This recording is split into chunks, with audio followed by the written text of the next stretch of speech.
चोर और पुलिस की पकड़ा पकड़ी को कौन नहीं जानता, सबने ये बातें सुनी हुई रहती है। बट क्या हो जाए अगर इस पकड़ा पकड़ी के चक्कर में ही एक देश को अपना पूरा एक कानून बनाना पड़ जाए।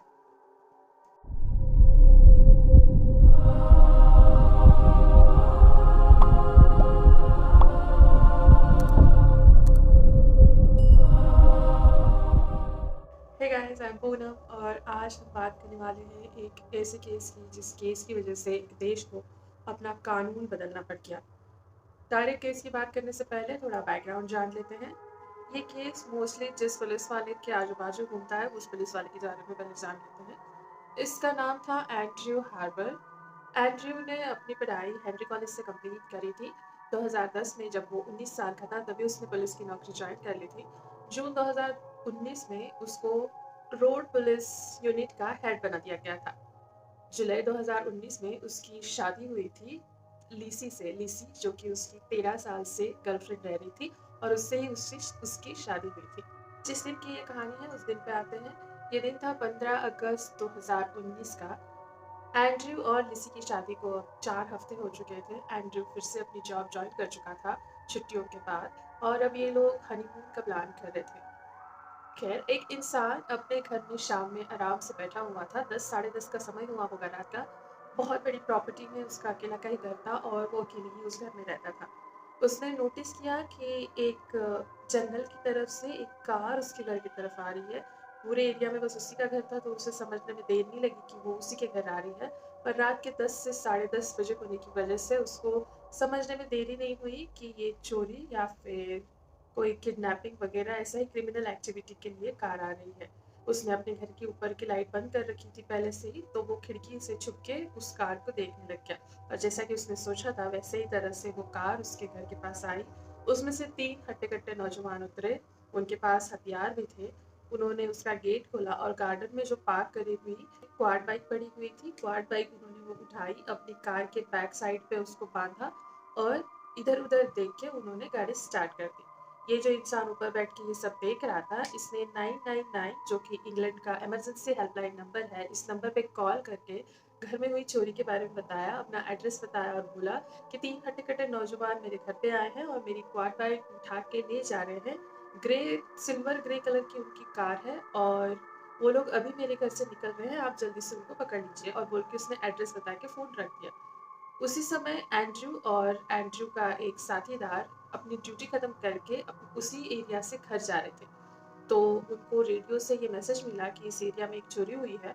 तो उन्होंने सोचा कि ये एक लास्ट काम करके हम लोग घर चले। एंड्रयू और उसका साथीदार इस बात पे मान गए और 11:15 के आसपास, सवा 11 के आसपास वो लोग स्टैनफोर्ड के जिस एरिया से ये कॉल आई थी उस एरिया में अपनी कार घुमा के चल दिए। जिस एरिया में ये लोग जा रहे थे और जिस एरिया में उस इंसान का घर था उसका रास्ता बहुत ही छोटा था, मतलब एक टाइम पे एक ही कार जा सकती है। इसकी डैश कैम फुटेज भी है जो मैं आगे इस वीडियो में ऐड कर दूंगी, तो आप देख पाएंगे कि कितना छोटा रास्ता था।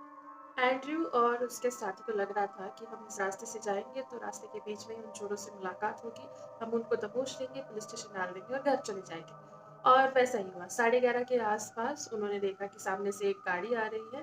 उन्होंने गौर से देखा तो जैसा उनको डिस्क्रिप्शन मिला था वैसे ही ग्रे सिल्वर कलर की वो गाड़ी आ रही थी और वो सामने से आके इनके सामने आके रुक गए। इन्होंने गौर से देखा तो उस गाड़ी में भी 3 लोग बैठे हुए थे और पीछे कुछ तो बंधा हुआ था। उसमें से पीछे वाले साइड से एक इंसान उतरा और उसने वो पीछे जाके क्वाड बाइट खोली।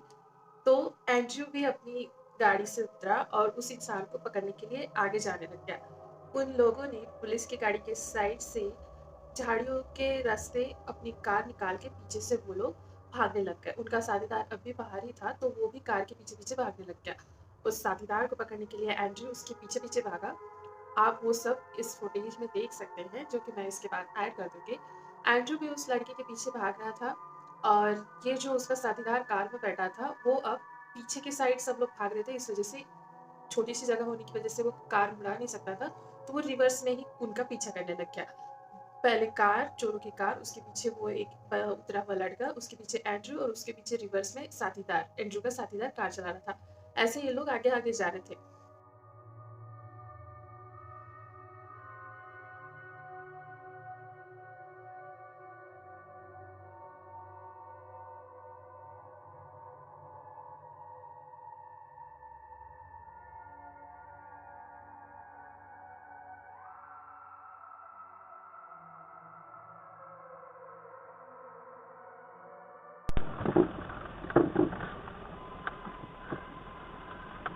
Oh, fuck. एंड्रयू का साथीदार जैसे ही पीछे देखते देखते 1-2 मिनट के लिए आगे मुड़ा और फिर से पीछे देखा तो एंड्रयू गायब हो चुका था। एंड्रयू का साथीदार एकदम चौंक गया कि एंड्रयू गया तो गया कहाँ, पर फिर भी वो चोरों का पीछा कर रहा था। थोड़ी दूर जाने के बाद उसको थोड़ी जगह मिली तो उसने अपनी गाड़ी घुमाई और फिर से वो चोरों के पीछे पीछे जाने लग गया। चोर अभी काफी आगे चले गए थे, पर हैरानी की बात ये थी कि एंड्रयू कहाँ गायब हो गया। 2 ही मिनट में वो कहाँ गायब हो गया। और फिर रास्ते से जाते-जाते उस एंड्रयू के साथीदार को एंड्रयू की चीज़ें मिलने लग गई रास्ते पे पड़ी हुई, जैसे उसका ड्राइविंग लाइसेंस, उसका वेस्ट, पिस्तौल वाला बेल्ट और वगैरह-वगैरह सारी चीज़ें रास्ते पे उसको मिलने लग गई। अब ये साथीदार हैरान हो गया कि एंड्रयू तो बहुत पीछे गायब हुआ था और उसकी चीज़ें यहाँ क्यों पड़ी हुई है।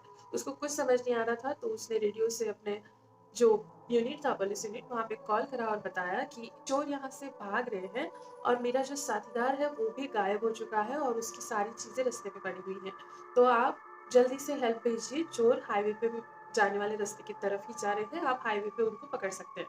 ऐसा बोल के उसने वो कॉल कट कर दिया और वो उसी रास्ते पे चोरों को फॉलो करने लग गया। दूसरी गाड़ी हाईवे और उस रास्ते के पॉइंट पे पहुंच गई थी। थोड़ी देर बाद रेडियो पे उस दूसरी गाड़ी ने इन्फॉर्म किया कि हमें कट मार के और एकदम फास्ट में अभी एक गाड़ी यहाँ से गुजरी है सिल्वर ग्रे कलर की। बट एक बात है कि उस गाड़ी के पीछे दूर पर हमें एक बॉडी मिली है और हमें शक है कि ये एंड्रयू की हो सकती है, जो कि अभी थोड़ी देर पहले गायब हुआ है। एंड्रयू के साथ ये बात सुन के हैरान हो गया क्योंकि एंड्रयू बहुत पीछे गायब हुआ था, उसका सामान रास्ते पे मिल रहा था और अभी उसकी बॉडी बहुत दूर, एक 1.5 किलोमीटर दूर जाके मिली थी। अचानक से एंड्रयू के साथ क्या हो गया ये उसका साथी जान ही नहीं पा रहा था। एंड्रयू को जब उस पुलिस वालों ने उठाया तो एकदम जख्मी हालत में वो पड़ा हुआ था। आखिर इतने आधे घंटे के समय में उसके साथ ऐसा क्या हो गया कि वो इतना ज़ख्मी हो गया और उसकी चीज़ें इतनी सारी गिर गई रास्ते पे। तो ये सब जानने के लिए हमें थोड़ा पीछे जाना पड़ेगा जब एंड्रयू उन लोगों का पीछा कर रहा था। चोरों की गाड़ी, उसके पीछे वो एक बंदा उतरा हुआ और उसके पीछे एंड्रयू और उसके पीछे पुलिस की कार रिवर्स में पीछा कर रही थी। बट यहाँ पे दिक्कत ये थी कि उन्होंने जो कॉर्ड बाइक बांधी थी रस्सी से, उसकी जो रस्सी थी वो अभी भी कार से लटक रही थी और बदकिस्मती से वो रस्सी में एंड्रयू का पैर फंस गया और वो नीचे गिर गया और वो उस कार के साथ खींचे चला जा रहा था। थोड़ी देर बाद जब उन्होंने उस लड़के को बिठाने के लिए कार स्टॉप करी, तब एंड्रयू अपने आप को छुड़ाने की कोशिश किया होगा, बट उतने में ही उन्होंने फिर से कार स्टार्ट कर दी। एंड्रयू ऊपर नीचे उल्टा पुल्टा राइट में लेफ्ट में जा रहा था और बहुत टाइटली उसका पैर उसमें फंस गया था, तो वो कुछ कर भी नहीं पा रहा था। वो बस एकदम फास्ट स्पीड में घिसा चला जा रहा था रोड के ऊपर। कभी वो उल्टा होता, कभी वो सीधा होता, ऐसा बम्प वगैरह करके उसको बहुत सारी चोटें आई थी और बहुत सारी स्किन उसकी निकल गई थी रास्ते पे घिसने की वजह से और उसी वजह से उसका सारा सामान दूसरे साथी को रोड पे मिल रहा था। जब उन चोरों ने उस रास्ते पे कट मारा और भाग गए तो वहाँ पे वो रस्सी वहाँ पे टूट गई और एंड्रयू वहीं पे गिर गया। तो पुलिस वालों ने जल्दी से उस पुलिस वाले जल्दी से उसके पास पहुंचे। उन्होंने उसको फर्स्ट एड देना चाहा, बट जब उसको चेक किया गया तो वहीं पे उसको डेड डिक्लेयर किया गया। एक 28 साल का नौजवान जिसकी अभी-अभी शादी हुई थी, जो आधे घंटे पहले अपने घर जाने के लिए निकला था, उसको डेड डिक्लेयर कर दिया। उन तीनों चोरों को बाद में हेलीकॉप्टर की मदद से थर्मल स्कैनिंग कैमरा यूज करके पास ही के एरिया में से पकड़ लिया गया।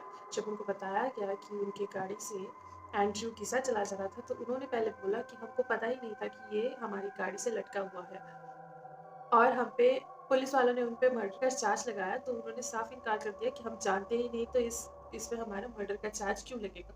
तो इनकी बातें मान के पुलिस वालों ने एक एक्सपेरिमेंट करा। उन्होंने एंड्रयू के ही हाइट और वेट का एक डमी कार के पीछे बांधा और उसी सेम स्पीड से 1.5 किलोमीटर तक वो लोग भगाते लेते चले गए। बट इस रफ्तार से जब वो जा रहे थे तो कार में उस डमी के इधर उधर गिरने की वजह से झटके फील हो रहे थे, जिसकी वजह से साफ समझ आ रहा था कि गाड़ी से कुछ तो लटका हुआ है। इन तीनों चोरों से वो नोटिस नहीं हुआ, इसका तो सवाल ही नहीं आता। तो इन तीनों चोरों का ये बयान खारिज करके इनके ऊपर मर्डर का चार्ज लगाया गया। बट ये तीनों माइनर होने की वजह से कोर्ट ने इनके ऊपर मैनस्लॉटर के चार्जेस लगाए। गाड़ी में बैठे ये तीनों चोर थे हेनरी लॉन्ग, उम्र 19 साल, अल्बर्ट ब्रावर्स 18 साल और जेस पोल 18 साल। इनके ऊपर मुकदमा चला और मैनस्लॉटर के इनके ऊपर चार्जेस लगाए गए। दूसरी साइड लेसी, जो कि एंड्रयू की बीवी थी, 4 हफ्ते ही हुए थे, वो चाह रही थी कि इनके ऊपर मर्डर का केस लगाया जाए, ना कि मैनस्लॉटर का, और इनको उम्र कैद की सज़ा दी जाए। इसने इस बारे में लाइव टीवी पे वगैरह भी बात करी, बट माइनर होने की वजह से कोर्ट ने इस सज़ा को मना कर दिया।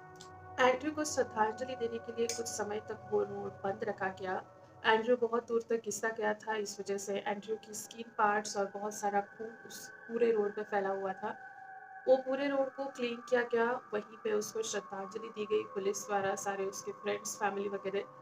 एंड्रयू एक ईमानदार और अपनी ड्यूटी के प्रति बहुत ज़्यादा डेडिकेटेड इंसान था, और उसकी वाइफ लिसी, जो कि 4 हफ्तों की ही शादीशुदा ज़िंदगी एंजॉय कर पाई और 4 हफ्तों में फिर वो विधवा हो गई। एंड्रयू हार्पर का केस स्टडी करने के बाद इंग्लैंड के कोर्ट ने ये चीज़ दोबारा ना हो, इस वजह से एक नया कानून बनाया जिसको हार्पर्स लॉ दिया गया एंड्रयू हार्पर के ऊपर।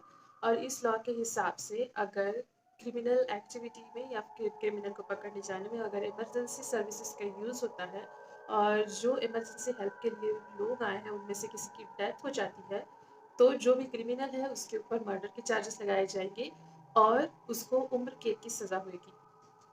तो ये थी आज की कहानी एंड्रयू हार्पर की, जो कि है इंग्लैंड से। फिर मिलेंगे किस और नई कहानी के साथ, तब तक के लिए टेक केयर, बाय बाय।